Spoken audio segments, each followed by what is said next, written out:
Thank you, everyone, and welcome to Sunday. Is there a time when sadhana is not sadhana anymore? Is there a time when sadhana, spiritual discipline, is not sadhana anymore, but it's a natural part of your life? It's no longer sadhana. When sadhana is no longer sadhana. And when sadhana becomes a joy, absolute joy. What is the secret there? Let's begin with the idea of ego. I've been telling you that the true sadhana is following the ego, right? Observing the ego. Moving the ego from darkness, where it's ignorant, to full of light, where it begins to become aware of its nature in this space. Do you know that your I doesn't really exist? That you, all the things that you think you are the knower, you are the knowledgeable one, you are the contracted one, you're the one who nobody likes,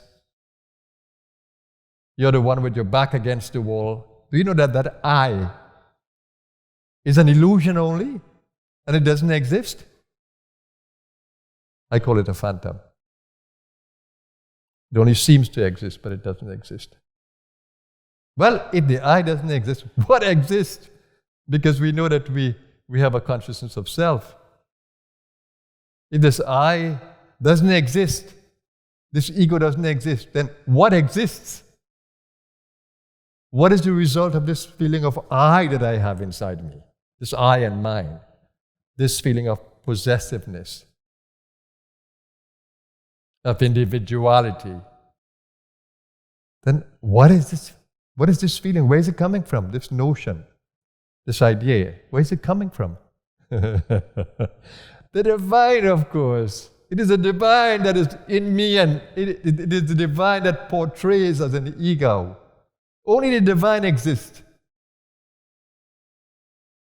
And when the divine begins to shine in and through your space,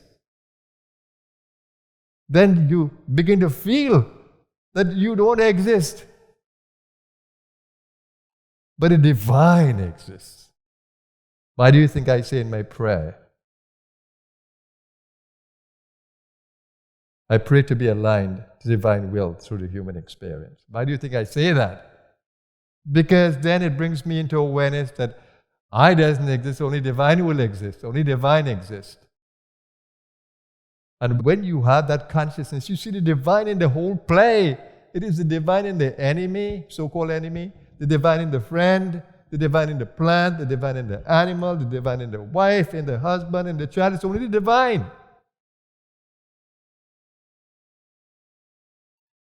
That is when sadhana becomes a joy. So how does it happen? What are the mechanics behind it? How does it happen? It happens, before I go to that, do you know that we have this feeling of loneliness, aloneness, disconnection? How does that happen? You know why a room remains dark?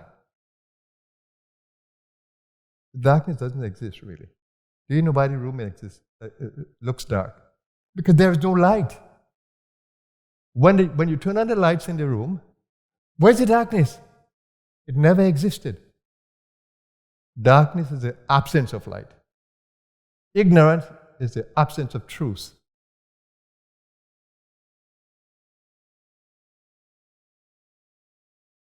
So when you are lacking contact with the divine, when you are lacking that connection with the divine, when you feel lonely, you feel alone, you feel a victim, or you feel victor, as a victor, that doesn't exist. It's a darkness. We need to turn on the light. We need to become aware of the God within. We go praying to all kinds of things on the outside. All kinds of icons, all kinds of the book, the statue, the rules.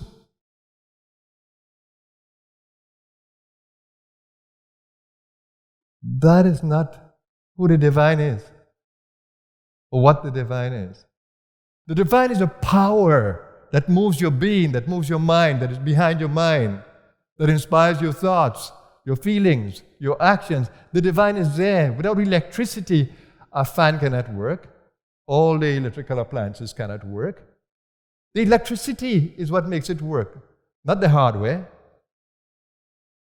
This body, what makes it work? It's the pranas that makes it work. Without a prana, it cannot exist. Where is the prana coming from? The divine. Where is the prana coming from? Within your own being. At the center of your own being, the pranas flow. So when you make contact with the pranas, the energy, you are making contact with God. Does God have a form? No. God is in every form. Namostvanataya sahasramurte. God is in every form. I bow to that God is in every form. That's what it says. Namostvanataya sahasramurte. I bow to that infinite one who is in every form. So when you make contact with that God inside of you, that is when sadhana becomes a joy, because the energy does the sadhana. We call it kriya. The energy does the sadhana. When the energy is awakened within you, she does the sadhana. You think you are doing the sadhana? No. That's ignorance. She is doing the sadhana. She did all my sadhana. I cannot say that I did sadhana.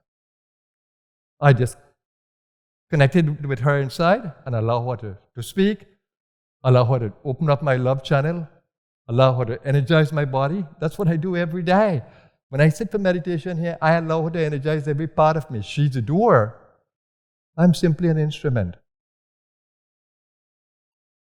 She is the only thing that exists within me. You think I exist as Vasudeva, some being that you see? No, there's no Vasudeva here. There's only the divine. That's what Baba Muktananda gave me the name, Vasudeva. Vasudeva means the light, the divine light that dwells in all. What a wise being. He closed his eyes, lifted his head back, and then offered me that name, Vasudeva.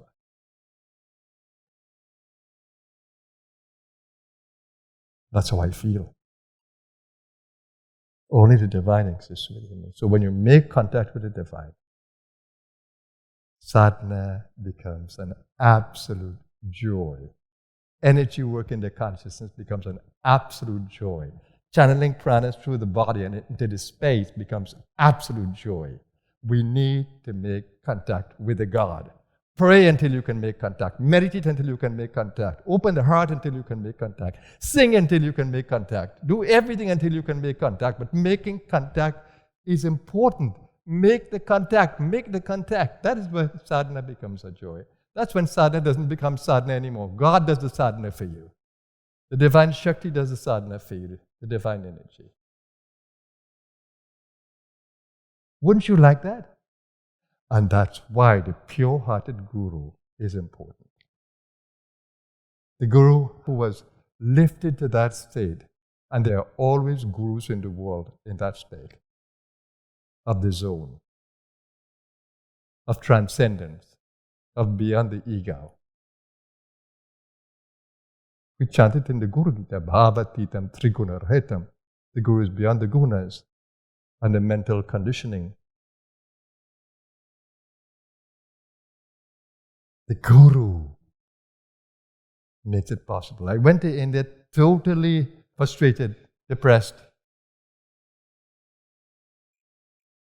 But when I went into the Guru's abode, the Guru's ashram, oh my God, I came out differently. Within days, my life changed dramatically. I spent a whole year when I was 20 in frustration and searching and looking. But within days in the Master's ashram, oh wow, the light came. It made all the difference when the divine light was turned on in me through the grace of the Masters. It can happen to you. But you know the story, right? If you're trying to make a wood fire and you have wet wood, what will happen? You dry the wood out properly, and it will catch fire right away. So the drying the wood is the sadhana that we need. We need to make ourselves ready and receptive, and then it will happen. So when you come in the ashram, I give you time to do that, to dry the wood, to become more ready and receptive. And then when you come into this space, the fire will happen. So all those of you who are deciding to come and join me, dry the wood, make yourself ready and receptive, and this space will set a fire in your soul.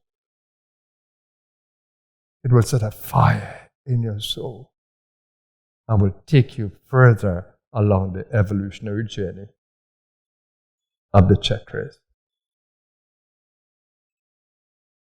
So this is where I'll stop my Sunday talk today.